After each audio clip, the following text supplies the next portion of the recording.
رسول اللہ صلی اللہ علیہ وسلم نے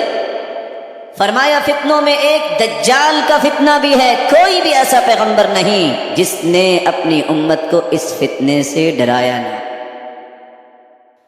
لیکن رسول اللہ صلی اللہ علیہ وسلم نے اس کا علاج بھی بتا دیا۔ اور آج ایک مسلمان کو ہر وقت یہ بات یاد رہنی چاہیے، سورۃ الکہف کتنی مبارک سورت ہے۔ من قرأ سورۃ الکہف من یوم الجمعہ اضاء له ما بین الجمعتین، ویسے تو اس کے 20 ثمرات ہیں، لیکن سورۃ الکہف جو صبح کی نماز سے لے کر مغرب کی اذان تک پڑھ لیتا ہے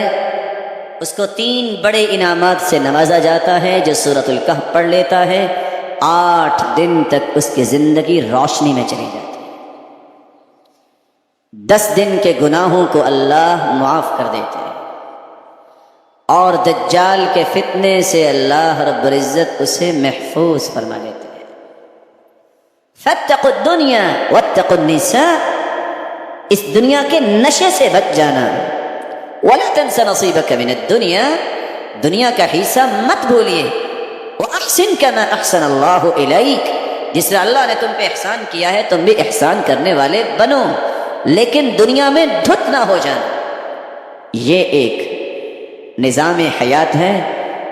پانی پہ کشتی چلتی ہے، اگر پانی زیادہ ہو جائے تو کشتی ڈولنے لگ جاتی ہے، اور اگر طغیانی آ جائے پانی میں تو کشتی اکیلی نہیں ملاح بھی ڈوب جایا کرتے ہیں۔ دنیا اتنی ہی ہو کہ دین کی کشتی چلتی رہے، اگر طغیانی دنیا میں آ جائے، انسان دنیا میں اتنا دھت ہو جائے تو ایمان کی کشتی ڈبو بیٹھتا ہے۔